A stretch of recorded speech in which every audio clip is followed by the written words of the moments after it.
Viltu vera í lagi eftir daginn? Eitt gott ráð við því að tryggja að forvarnir á vinnustaðnum þínu séu í lagi. Kíkjum á það saman. Forvörnum gjarnan skipt upp í 3 stig. Fyrsta stigið snýr að því að fjarlægja eða koma í veg fyrir þá áhættu sem til staðar í vinnuumhverfinu.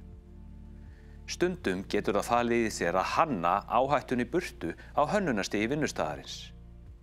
Það áhrifamesta forvörnin og mikilvægt að gera áður en áhættan veldur slysum, óhöppum eða einkennum, jafnvel sjúkdómum. Hvað er að gera hér? Ég að horfa á heildarmyndina til að sjá hvað ég get fjarlægt áhættunar á vinnuumhverfinu. Eins og þessi vél hérna, það spurning hvort við getum fært hann út úr salnum og þá hávaðinn ekki að valda starfsfólki óþægindum.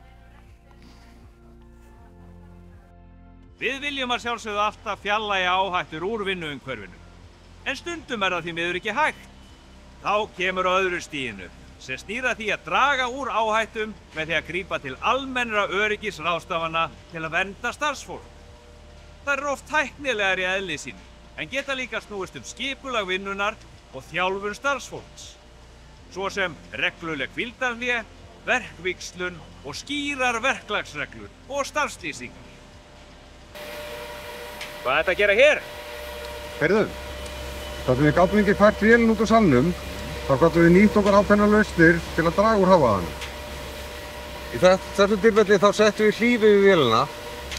Þetta allt annað líf fyrir starfsfólkið sem þarf ekki að nota heyrnarhlífar allan vinnudaginn. Hér gott dæmi það hvernig hægt að draga úr áhættum með heildarlausnum sem gagnast öllum á vinnustaðnum. Þegar hvorki hægt að fjarlægja áhættuna í burtu, né grípa til almennra öryggisráðstafana, kemur á 3. stiginu. 3. stigið snýr að því að vernda starfsfólk fyrir áhættum með því að grípa til sértækra öryggisráðstafana fyrir hvert og eitt þeirra.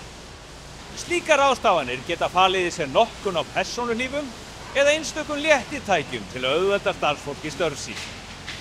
Dæmi að útvega fallvatabelti, rykgrímur eða tyllistóla. Hvað er þetta að gera núna? Við náðum ekki að fjarlægja að draga úr áhættunni, þannig að við vorum að biðja starfsfólk að vera með heyrnarhlífar, þó það ekki hægt af hljóðmengunum.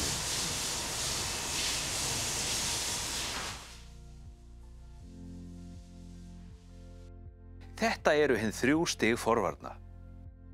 Fjarlægja áhættunni í burtu, draga úr áhættunni svo hægt grípa til sértækra öryggisráðstafana fyrir hvert og eitt.